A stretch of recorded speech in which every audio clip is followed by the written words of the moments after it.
ये देखो, फिर से शुरू हो गई। मैं तो परेशान हो गई हूँ इस लड़की से। क्या हुआ माँ, क्यों इतना गुस्सा कर रही हो? गुस्सा न करूं तो क्या करूं? हाँ, कब से आवाज लगा रही हूँ, लेकिन इन मैडम को एक बार में सुनाई कहाँ देता है।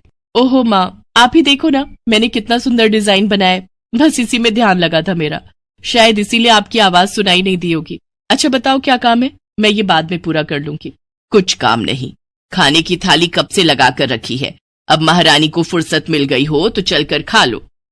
अच्छा खाना खाना है, अब आप शुरू करो, मैं बस 2 मिनट में आऊं। हाँ हाँ पता है तेरे 2 मिनट। इतना कहकर हिना की माँ सुमित्रा गुस्से में वहां से चली गई और फिर खाने की मेज पर। अरे क्या हो गया, इतने गुस्से में क्यों हो भाग्यवान? अब आप ही समझा लीजिए अपनी लाडली को, मेरी तो एक नहीं सुनती। हाँ तो क्या हो गया, तुम पे ही तो गई है। आपको मजाक सूझ रहा है? यहाँ मेरा दिमाग खराब हो रहा है, सारा दिन बस मेहंदी के डिजाइन बनाती रहती है और कोई काम ही नहीं है इसे। इसका मतलब वो सच में तुम पर ही गई है। तुम्हें भी तो मेहंदी लगाने का बड़ा शौक था ना इस उम्र में। हाँ, पर मैं घर का सारा कामकाज निपटाने के बाद ये सब करती थी। अरे ये तो खाना पीना भी छोड़कर बैठी है। सुमित्रा अपने पति सुरेश से हिना की शिकायतें कर ही रही थी कि तभी हिना वहां आ गई। क्या बनाया माँ? खुशबू तो बड़ी अच्छी आ रही है। मिल गई तुझे फुर्सत? हाँ माँ, देखो ना मेरा आज का डिजाइन, पापा देखिए ना कैसा है। सच में डिजाइन तो वाकई बढ़िया बनाया है लाडो। ये लाडो बोल बोल कर आपने ही इसका दिमाग खराब करके रखा है। मेरी जान को कितना काम है पता है, ती जा रही है, मगर ये लड़की मेरी बिल्कुल मदद नहीं करती। ओहो, आज सिर्फ खरी खोटी ही सुनाओगी या कुछ खाना भी मिलेगा भाग्यवान? सुरेश की बात सुनकर सुमित्रा की हंसी निकल गई और उसे हंसता देख सभी लोग हंसने लगे। हिना अपने माता पिता की अकेली संतान थी। हिना को बचपन से ही मेहंदी के नए नए डिजाइन बनाने का बड़ा शौक था। वो कागज पर रोज कुछ न कुछ नया बनाने की कोशिश करती और फिर उसे अपने या अपनी माँ के हाथों पर लगाती। हिना के कॉलेज की पढ़ाई भी अब पूरी हो गई थी, तो अब उसके लिए रिश्ते आने भी शुरू हो गए थे। अरे सुमित्रा कहाँ हो, जल्दी आओ। क्या हुआ जी? जरा इस फोटो को तो देखो, कैसा है लड़का? दिखने में तो बहुत ही बढ़िया है। हाँ, वो कानपुर वाले फूफा जी है ना, उन्होंने बताया इस लड़के के बारे में। अपनी हिना के लिए कैसा रहेगा? लड़का काम क्या करता है और परिवार में कौन कौन है? फूफा जी बता रहे थे कि कानपुर में इनका अपना कारखाना है, वहां ये अपना दोने पत्तल और डिस्पोजल वगैरह बनाते हैं। ये अच्छा पैसा कमा लेता है, फूफा जी की रिश्तेदारी में है। हाँ, पर उससे पहले ये फोटो एक बार हिना को तो दिखा दो, उसे लड़का पसंद आ जाए तभी बात आगे बढ़ानी चाहिए ना। अरे हाँ, ये भी सही कह रही हो। लाडो, ओ लाडो, अरे कहाँ है बिटिया? सुरेश ने फौरन जाकर कमल की फोटो हिना को दिखाई तो हिना को भी कमल पसंद आ गया। उधर कमल को भी हिना पहली ही नजर में भाग गई और इस तरह से कुछ ही दिनों में कमल और हिना की शादी खूब धूमधाम से हो गई। शादी के बाद कमल और हिना अपनी गृहस्थी में बहुत खुश थे। फिर एक शाम। ये क्या लिख रही हो हिना? लिख नहीं रही हूँ, मेहंदी का डिजाइन बना रही हूँ। अच्छा, पर कागज पर क्यों? प्रैक्टिस तो रोज ही करनी होती है ना, तो इसीलिए कागज पर डिजाइन बनाती हूँ। अच्छा, अब जरा दिखाओ तो सही। अरे वाह, ये डिजाइन क्या सच में तुमने बनाया है? हाँ अच्छा है ना, अब मैंने और भी बनाकर रखे हैं, रुकिए मैं भी लेकर आती हूँ। हिना ने अपने बनाए सारे डिजाइन्स कमल को दिखाए, जो कमल को बहुत पसंद आए और उसने हिना की खूब तारीफ की। सब कुछ अच्छा चल रहा था और ऐसे ही हंसी खुशी दिन बीत रहे थे। लेकिन फिर एक सुबह। हेलो, क्या हुआ राठी जी, इतनी सुबह सुबह फोन क्यों किया? सर आप जल्दी से आ जाइए, गजब हो गया, अपनी फैक्ट्री में आग लग गई है सर, सब कुछ जल गया सर, कुछ भी नहीं बचा सर, जल्दी आ जाइए आप। फोन पर अपने मैनेजर की बात सुनकर कमल के पैरों तले जमीन खिसक गई। फैक्ट्री पहुंचा तो देखा वाकई फैक्ट्री पूरी तरह से जल रही थी। तभी एक जलती हुई बड़ी सी लकड़ी कमल पर आ गिरी, जिसकी वजह से वो बुरी तरह झुलस गया। उसे फौरन अस्पताल पहुंचाया गया और यहाँ से सब कुछ बदल गया। फैक्ट्री के काम को बढ़ाने के लिए कमल ने हाल ही में कई सारी नई मशीनें लोन पर खरीदी थी। मशीनें तो नहीं बची, लेकिन लोन चुकाने के चक्कर में पहले कमल की गाड़ी बिकी और फिर घर। मजबूर होकर कमल और हिना किराए के मकान में रहने लगे थे। फिलहाल कमल की हालत ऐसी नहीं थी कि वो कोई और काम कर सके। ऐसे में हिना ने घर चलाने का जिम्मा उठाया और वो घर घर जाकर औरतों के हाथों पर मेहंदी लगाने लगी। हालांकि इस काम से उसे बहुत कम पैसे ही मिल पा रहे थे, लेकिन हिना फिर भी पूरी मेहनत कर रही थी। क्या से क्या हो गया ना हिना, मैं किसी काम का नहीं रहा, हम बर्बाद हो गए। मैंने कहा था तुम्हें रानी बनाकर रखूंगा, मगर मेरे रहते हुए भी तुम्हें कितना संघर्ष करना पड़ रहा है। ऐसा क्यों कह रहे हैं आप बिल्कुल चिंता मत कीजिए, देखना धीरे धीरे सब ठीक हो जाएगा। हिना चाहती थी कि वो अपना एक पार्लर खोले, लेकिन फिलहाल ये मुमकिन नहीं था। मेहंदी लगाने का काम भी सीजन पर ही मिल पाता था, तो अब दिक्कत खाने पीने की भी होने लगी। ऐसे में हिना ने एक सेठ के घर मेड का काम करना शुरू कर दिया। और फिर एक दिन, सुन, तुझे कोई मेहंदी वाली पता है क्या? क्यों मैडम? अरे वो तीज आ रही है ना, तो मेहंदी लगवानी थी। हाँ, बाहर इतनी गर्मी है, अब ऐसे में कौन बाहर जाए, तो घर पर ही आकर कोई लगा दे तो बढ़िया रहेगा। अब हाँ मैडम, मैं बहुत अच्छी मेहंदी लगाती हूँ, आप मुझसे लगवा लो। ना ना ना, अगर खराब कर दी तो? तीज की पार्टी है मेरे यहाँ, मेहंदी तो बढ़िया ही लगवानी है मुझे। मैडम आप बिल्कुल चिंता मत कीजिए, और रुकिए, मैं अभी आपको कागज पर मेहंदी का डिजाइन बनाकर दिखाती हूँ, फिर आगे आप ही तय करना। इतना कहकर हिना ने फौरन एक कागज लिया और कुछ ही देर में उस पर एक बहुत ही सुंदर मेहंदी का डिजाइन बना दिया। और फिर, अरे वाह, ये तो सच में बहुत सुंदर है, बिल्कुल नया और बहुत ही खूबसूरत डिजाइन है। अब तू ये डिजाइन मेरे हाथ पर भी सेम टू सेम लगा देगी ना? हाँ मैडम, आप मुझ पर विश्वास कीजिए, मैं बचपन से ये करती आई हूँ। उस दिन हिना ने पूरे मन से अपनी मालकिन के दोनों हाथों पर मेहंदी लगाई। हिना ने जो डिजाइन बनाया था वो एकदम नया था और सुंदर भी। फिर अगले दिन, नमस्ते साहब, वो आपको कुछ? हाँ, मैं तुम्हारा ही इंतजार कर रहा था। ये कल शिवानी के हाथों पर तुम ही ने मेहंदी लगाई थी ना? जी साहब, मैंने ही लगाई थी। अब कोई गलती हो गई क्या मुझसे? नहीं, ऐसी कोई बात नहीं है, बस ये जानना था तुमसे कि मेहंदी का वो डिजाइन कहाँ से देखकर लगाया तुमने? कहीं से नहीं साहब, वो तो मैंने खुद से सोचा था, मैं कभी कहीं से देखकर डिजाइन नहीं बनाती। अच्छा, अगर ऐसा है तो जरा ये कागज और जरा इस पर एक मोर की थीम पर बेस्ड एक डिजाइन बनाकर दिखाओ, पर याद रहे डिजाइन बिल्कुल नया होना चाहिए। जी साहब, बस 2 मिनट दीजिए। हिना ने बस कुछ मिनटों के अंदर वो करके दिखा दिया, जिसे देखकर उसका मालिक साहिल मल्होत्रा हैरान रह गया। वाह, सच में कमाल है ये तो। अब तुमने डिजाइनिंग सीखी है क्या कहीं से? नहीं साहब, सीखी तो नहीं, लेकिन मुझे बचपन से ही शौक है मेहंदी लगाने का, तो बस इसीलिए। समझ गया। देखो हिना, तुम्हारा हुनर लाजवाब है और तुम्हें अपने इस हुनर को ऐसे बेकार नहीं जाने देना चाहिए। जी मतलब? तुम्हें पता है ना, मेरी फैक्ट्री में लेडीज कपड़ों के लिए कपड़ा बनता है, लेकिन काफी समय से मैं परेशान हूं, क्योंकि सूट साड़ियों वगैरह के लिए मेरे पास नए डिजाइन्स की कमी पड़ गई है। लेकिन अब लगता है ये कमी नहीं रहेगी। बोलो, बतौर डिजाइनर मेरे लिए काम करोगी तुम? जी साहब, बिल्कुल करूंगी। ये हिना के लिए सपने के सच होने जैसा था। अब वो काम वाली बाई से एक डिजाइनर बन गई। वो साहिल की फैक्ट्री में बनने वाले कपड़ों के लिए हर रोज नए नए डिजाइन्स बनाने लगी, और इसके बाद साहिल के फैक्ट्री में बनने वाले कपड़े की डिमांड काफी बढ़ गई, और इसके चलते हिना को भी उसके काम की बढ़िया सैलरी मिलने लगी। हिना अब अपनी कमाई से न सिर्फ अपना घर खर्च चलाने लगी, बल्कि उसने शहर के बढ़िया डॉक्टर से कमल का इलाज भी कराया, जिससे कमल बहुत जल्दी ठीक हो गया और उसने भी काम करना शुरू कर दिया। पर इस सब में पूरा 1 साल बीत गया और एक बार फिर से तीज का त्योहार आया। देखिए तो कैसी लग रही हूं मैं? बिल्कुल चांद जैसी लग रही हो। हिना ने नई हरे रंग की साड़ी पहनी हुई थी, जो उसने खुद डिजाइन की थी, और वाकई वो उसमें बहुत ही सुंदर लग रही थी। हिना, तुम सच में बहुत बहादुर हो। मैं तो उस हादसे के बाद उठकर खड़ा ही नहीं हो पाता, लेकिन तुमने सब कुछ ठीक कर दिया। तीज का ये त्योहार ही इसलिए है जी, मैं आपको कभी कुछ नहीं होने दूंगी। मीरा, ओ मीरा, चल तो जल्दी से आटा गूंथ दे, मैं फटाफट रोटियां सेक दूंगी। नहीं माँ, मैं नहीं गूंथ पाऊंगी, मैंने मेहंदी लगा ली है हाथ पर। क्या? सुबह सुबह तू फिर मेहंदी लगाकर बैठ गई? बड़ी मक्कार है सच में, काम में मदद ना करनी पड़े इसलिए जब देखो मेहंदी लगाकर बैठ जाती है।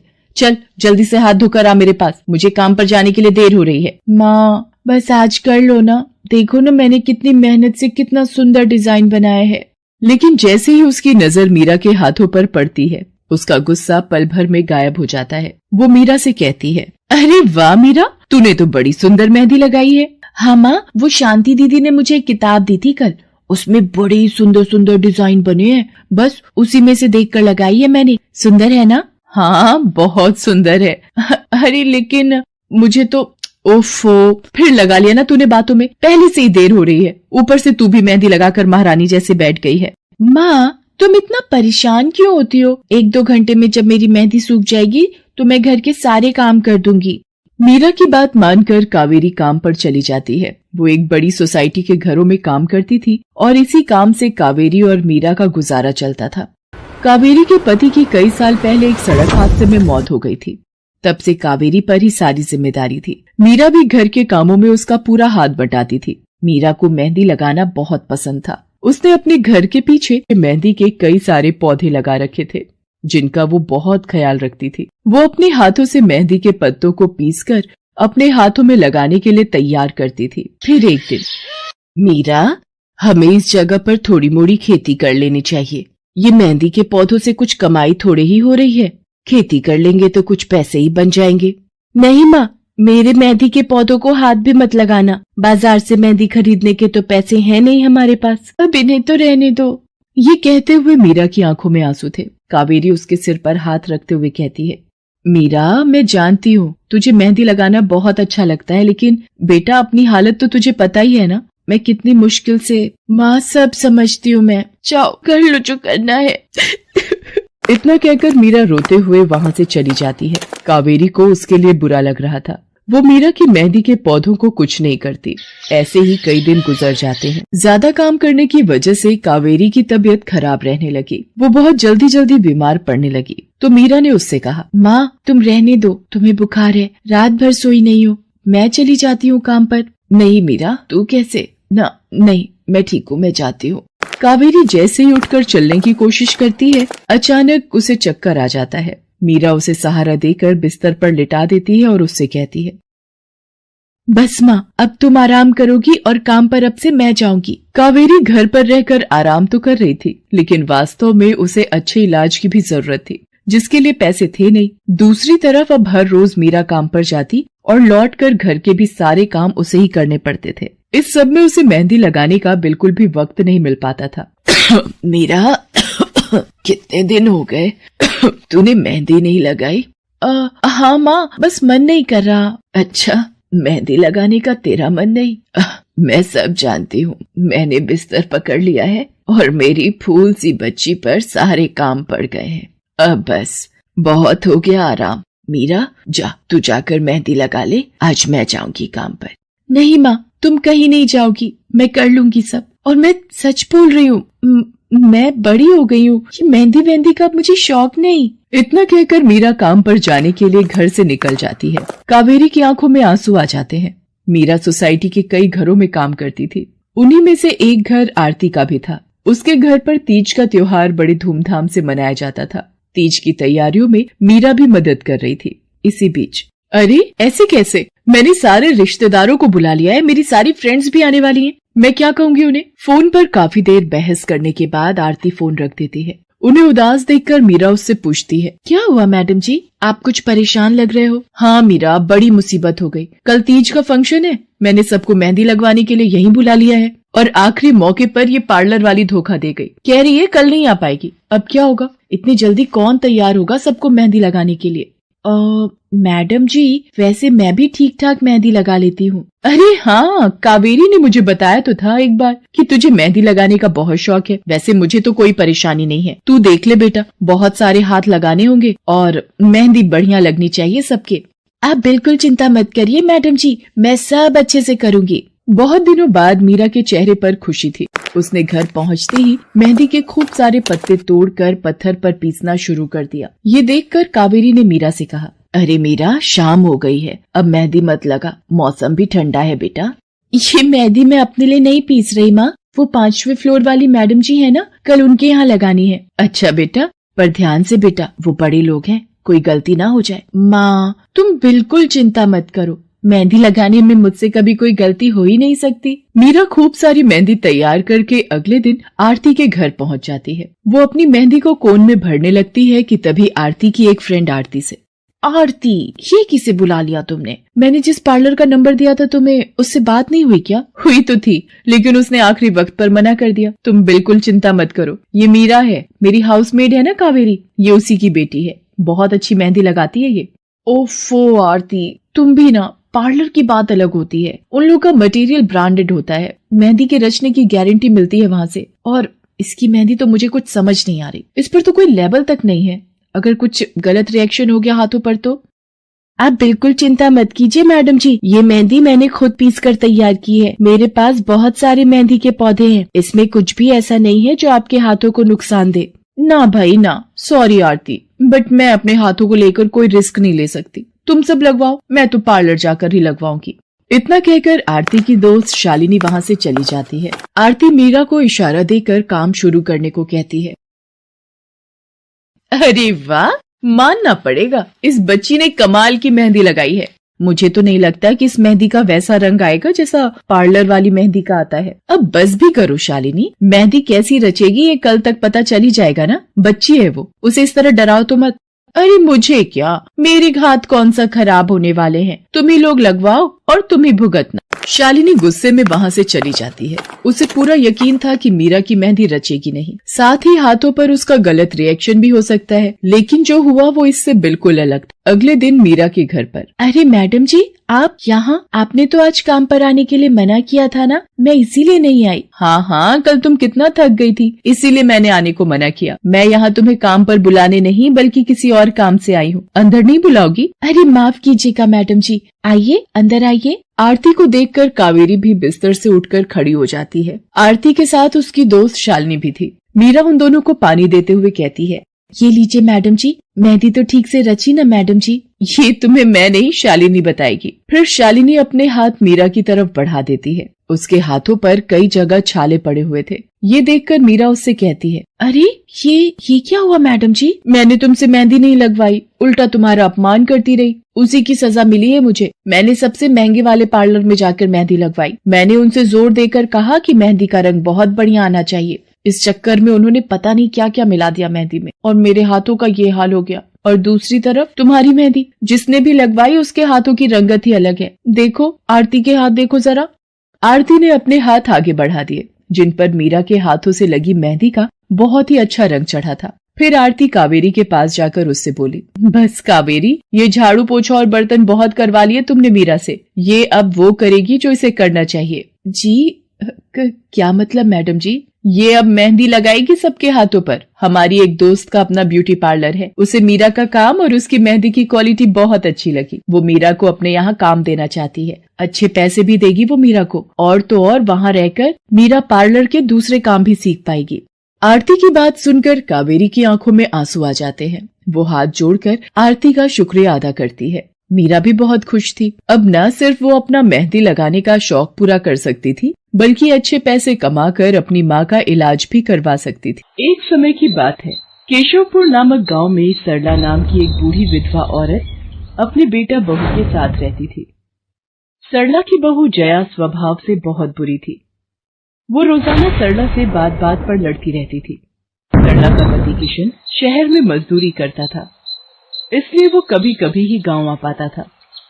किशन शहर से घर खर्चे के लिए पैसे भेजता तो 2 लिफाफे भेजता, एक अपनी माँ के नाम और एक अपनी पत्नी के नाम। पर जया सरला के पैसे भी अपने पास ही रख लेती थी। ऐसे ही एक दिन, ये सरला देवी और जया जी के नाम के मनी ऑर्डर हैं। लाओ लाओ भैया, जल्दी से मुझे दे दो। ये सरला देवी के हस्ताक्षर करके ही उन्हें मिलेगा। माँ जी आराम कर रही हैं, लाओ मैं अंगूठा लगवा कर लाती हूँ। ए बुढ़िया, जल्दी से इस कागज पर अंगूठा लगा दे। भैया मनी ऑर्डर मुझे दे दो। जया सारे पैसे अपने पास रख लेती है और अपने और बेटे बिट्टू के लिए खाने पीने की चीजें खरीद लाती है। माँ बहुत भूख लगी है। ये देख, मैं तेरे लिए कितने सारे पकवान लाई हूँ, पूड़ी, छोले, समोसे, कचौड़ी। चल हम दोनों मिलकर खाते हैं, मजा आ जाएगा। जया बहू, बहुत भूख लगी है, सुबह से कुछ भी नहीं खाया है। अगर थोड़ा सा कुछ खाने को मिल जाता तो।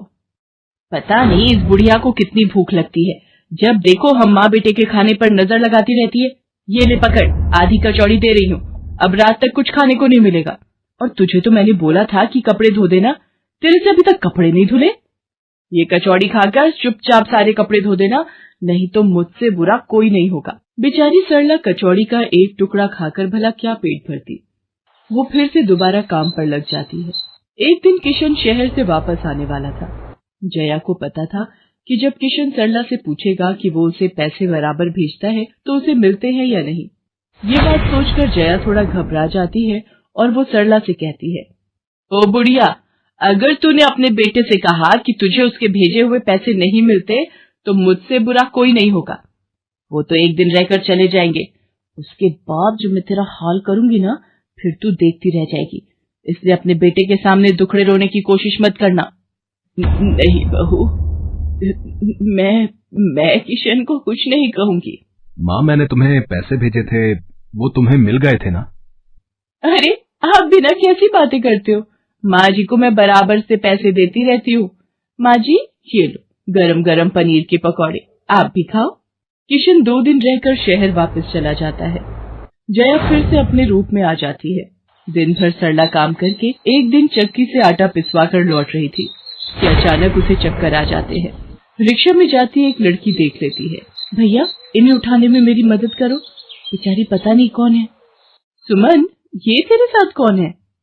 ये रास्ते में बेहोश हो गई थी, मैं इन्हें घर ले आई, लगता है इन्हें होश आ गया है। अब कैसा लग रहा है आपको?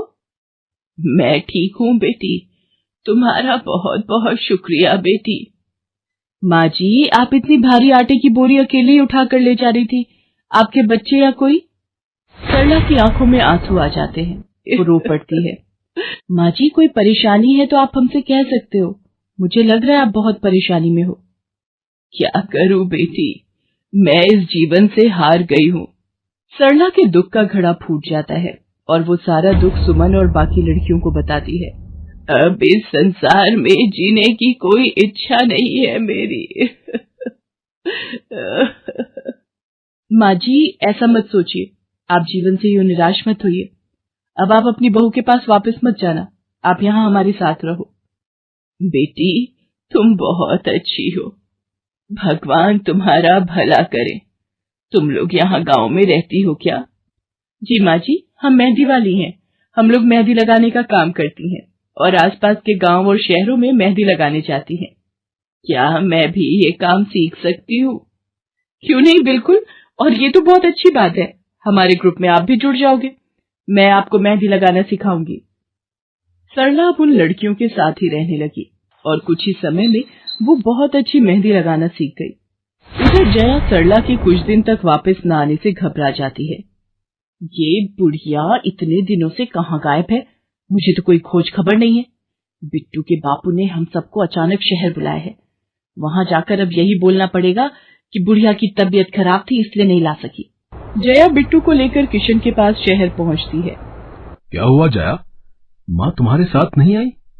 वो माँ जी की तबीयत कुछ ठीक नहीं थी, इसलिए मैंने उन्हें बोला कि वो गांव में ही रहें। बेकार में सफर करती तो उनकी तबीयत और खराब हो जाती। पर तुमने मुझे अचानक क्यों शहर क्यों बुला लिया? अरे वो हमारे सेठ जी की लड़की की शादी है, इसलिए उन्होंने बोला कि कोई ऊपर के कामों के लिए मिल जाए। मैंने सोचा तुम्हें बुला लेता हूँ, और माँ भी थोड़े दिन के लिए मेरे पास रह लेगी। चलो कोई नहीं, मैं तुम्हें मालकिन से मिलवा देता हूँ। देखो किशन, शाम को मेहंदी का समारोह है तो काम अच्छे से निपटाने हैं। जितने भी मेहमान आएंगे उनके स्वागत में कोई कमी ना होने पाए। आप चिंता मत करो मालकिन, सब हो जाएगा। ये मेरी पत्नी है, मैंने इसे गांव से बुला लिया है, ये सब संभाल लेगी। जया मेहंदी समारोह की तैयारियों में काम करवाने लगती है। सब मेहमान आने लगते हैं। रिचा, मेहंदी वाली अभी तक नहीं आई, कितने बजे का टाइम दिया था?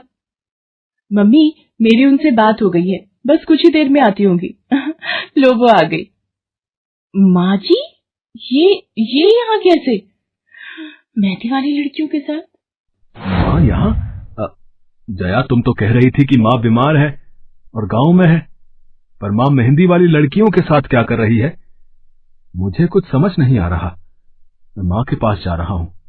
माँ, तुम यहाँ इन सबके साथ?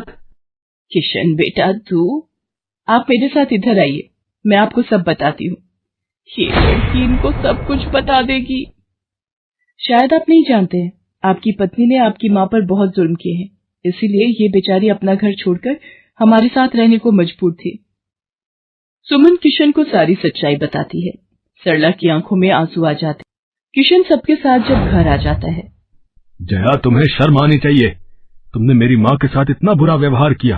तुम्हारी वजह से मेरी माँ दर दर भटक रही है। अब तुम मेरे साथ एक पल भी नहीं रहोगी। बिट्टू को मैं पाल लूंगा, अभी के अभी अपने मायके निकल जाओ। ऐसा मत कहो, मैं आप लोगों के बिना कैसे रहूंगी। मुझे माफ कर दो, मुझे माफ कर दो, मेरे से गलती हो गई। माँ जी मुझे माफ कर दो। किशन बेटा, मैं किसी से भी नाराज नहीं हूँ। जया बहू को माफ कर दे। गलती इंसान से ही होती है बेटा। मैंने जया बहू को माफ कर दिया। किशन जी आप चिंता मत कीजिए, आपकी माँ जी अब हमारे साथ ही काम करेंगी। उस दिन के बाद जया ने अपना व्यवहार बदल लिया। सरला ने मेहंदी लगाना नहीं छोड़ा, वो अपनी मेहंदी लगाने के काम को करती रही। जया को अपनी गलती का एहसास हो गया था। अब वो भी सरला की बहुत देखभाल करती थी। संध्या की बुआ जो कि दिल्ली में रहती थी, वो उसके लिए एक अच्छे घर का रिश्ता लेकर आई थी। देखो भैया, मेरी इतनी जान पहचान तो नहीं है लड़के वालों से, पर इतना जानती हूँ अड़ोस पड़ोस में कहीं पूछोगे तो लोग अच्छा घर ही बताएंगे। ठीक है सुमन, अगर तुम कहती हो तो लड़के वालों को एक बार बुला लेते हैं। अब संध्या भी लड़के को देख लेगी। संध्या की बुआ लड़के वालों से अपने तरीके से बात कर लेती है और कुछ दिनों बाद संध्या की शादी विपुल नाम के लड़के से हो जाती है। पता नहीं इस काम वाली को छुट्टी लेकर गांव अभी जाना था। उसे पता था शादी वाला घर है, नई नवेली दुल्हन आएगी तो घर में 100 काम होंगे, फिर भी बिना बताए गांव निकल गई। अब मैं दूसरी काम वाली इतनी जल्दी कहाँ से ढूंढूंगी। राजेश्वरी, एक प्याली चाय दे दो तो बड़ी मेहरबानी होगी। सुबह से एक प्याली चाय भी नहीं मिली है। तुम्हें तो जब देखो चाय पीने की पड़ी रहती है। पता भी है एक बर्तन नहीं है धुला हुआ जिसमें तुम्हारी चाय बना दूं। ढेरों बर्तन रसोई में पड़े हैं झूठे। माँ मैं कॉलेज जा रही हूँ, तुम मुझे ये मत कहना कि मैं छुट्टी कर लूं और तुम्हारे साथ घर का काम करवाऊं। मेरा आज बहुत बड़ा प्रोजेक्ट सबमिट होना है, इसलिए मैं तो कोई काम नहीं कर सकती। ये लो, अब इसे भी अभी कॉलेज जाना था। अब मैं क्या करूं, कुछ समझ नहीं आ रहा। संध्या की सास राजेश्वरी अभी काम वाली को लेकर परेशान हो ही रही थी, तभी संध्या राजेश्वरी की सारी बातें सुन लेती है और रसोई में जाकर बर्तन धोने लगती है।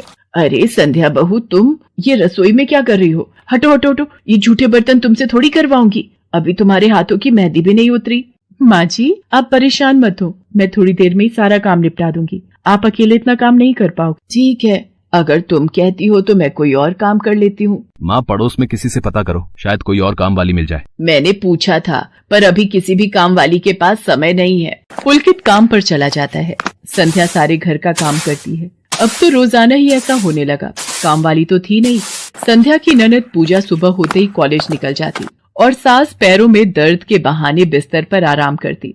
संध्या तो मानो घर के कामों में ही उलझ गई। एक शाम, माँ तुम बिल्कुल सही बहू ढूंढ कर लाई हो। बेचारी गरीब घर की है, इसलिए चुपचाप संस्कारी बहू की तरह घर के काम कर लेती है। अगर कोई पैसे वाले घर की लड़की बहू बनाकर ले आती तो वो पूरे घर को अपने इशारों पर नचाती और तुम और मैं बस बर्तन घिसते रह जाते। तभी तो मैंने इसकी बुआ को शादी के लिए हाँ कह दिया था। मुझे पता है ये गरीब घर की लड़कियां बड़ी सीधी सादी बहुएं साबित होती हैं। अब काम वाली गांव भाग गई। सोच ये ना होती तो कौन काम करता। राजेश्वरी, तुम दोनों माँ बेटी को तो संध्या बहू का शुक्रगुजार होना चाहिए। बेचारी ने आते से ही पूरा घर संभाल लिया। ऐसे ही दिन बीत रहे थे। संध्या सभी घर वालों की देखभाल का पूरा ध्यान रखती थी। एक दिन, क्या हुआ पुलकित बेटा, तुम इतने परेशान क्यों हो? और आज तुम ऑफिस भी नहीं गए? पापा, मेरी नौकरी छूट गई है। कंपनी घाटे में चल रही थी, इसलिए उन्होंने मेरे जैसे बहुत से वर्कर्स को अचानक निकाल दिया। दिमाग खराब हो रहा है, गाड़ी की किश्त भरनी है, घर का लोन भी पूरा नहीं हुआ है। घर का खर्चा अब सब कुछ कैसे होगा, कुछ समझ में नहीं आ रहा है। पुलकित बेटा चिंता मत कर, अब कोई ना कोई रास्ता निकल आएगा। ज्यादा होगा तो कुछ दिनों के लिए मैं कोई काम कर लूंगा। पापा, मेरे होते हुए आप काम नहीं करोगे, मैं कुछ सोचता हूँ। पुलकित दूसरी नौकरी को लेकर परेशान था। उसे कोई काम नहीं मिल रहा था। घर में पैसों की तंगी भी शुरू हो गई। पुलकित ने अपनी गाड़ी बेच दी। घर के लोन को लेकर वो परेशान था। 15,000 रुपए की किश्त उसे भरनी थी। तभी, भैया मेरे कॉलेज की फीस इस बार बहुत लेट हो गई है। मेरा आखिरी साल है, अगले महीने की 5 तारीख तक 12,000 रुपए फीस के भरने हैं। मैं कुछ इंतजाम करता हूँ। ऐसे खाली हाथ पर हाथ रखकर मैं नहीं बैठ सकती, मुझे कुछ सोचना होगा। पता नहीं, हो सकता है किरण ने बात कर ली होगी, पूछती हूँ। हेलो किरण, मैं संध्या बोल रही हूँ। तूने बात की फिर? पार्लर में जगह खाली है क्या? हाँ मैंने बात कर ली है। 12,000 रुपए महीना देंगी रविता मैम।